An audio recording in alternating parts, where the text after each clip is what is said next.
Le bruit de moteur de ces vieilles voitures résonne sur la place d'Armes de Vitry-le-François.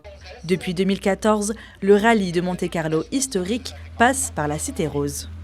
Il réunit des voitures qui ont participé à l'épreuve principale du rallye de Monte-Carlo entre 1911 et 1983. Cette année, 82 voitures, dont une Porsche 911 SC, une Renault 12 Gordini ou encore une Mini Cooper S, ont pris le départ depuis Reims pour rejoindre Monte-Carlo. Certains sont des habitués de cette course, mais pour d'autres, c'est une première. C'est un rêve. Voilà, on voulait le faire, ouais. C'est super, c'est une belle aventure. On sent qu'il y a beaucoup d'entraide, bon, il y en a qui la gagnent, mais c'est normal, hein, quelque part. Mais sinon, c'est une belle aventure, il y a plein de gens partout. On sent que ça draine les gens, que ça motive les gens, et je trouve ça génial. Bah, très bien, ça va très bien, on n'a pas mauvais temps, c'est pas gelé, on n'a pas de pluie, c'est impeccable. Les points de passage dans les villes avec le public, c'est super sympa.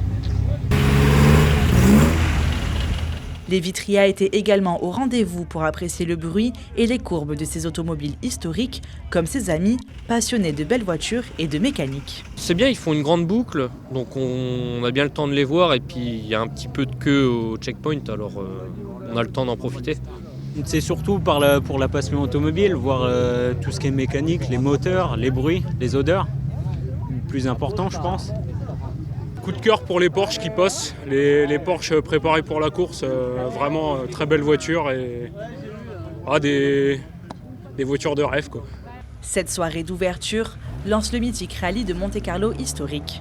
Sur plus de 900 km, les pilotes devront adapter leur conduite avec des routes dans le sud de la France plus sèches que dans le département marnais. Malgré les apparences, cette course est très technique. Sans dépasser les 50 km/h, les pilotes rejoignent cette première étape de leur parcours de ce rallye dit de concentration. C'est relativement important, oui, parce que c'est la place centrale de Vitry. Ça fait une petite animation dans les jours d'hiver où c'est vrai qu'après la période de Noël où la place a été bien animée pendant les fêtes de Noël par la ville de Vitry-le-François, il n'y a plus grand-chose qui se passe en janvier. Donc c'est sympa pour nous à la fois de l'organiser et puis à la fois de pouvoir perpétrer, comme je disais, la tradition de ce rallye-là, qui le mérite, quoi. Après être passé par Vitry-le-François, les pilotes filent vers le prochain point de contrôle à Bar-sur-Aube. 3 autres départs ont également été lancés à Glasgow, Milan et Badembourg.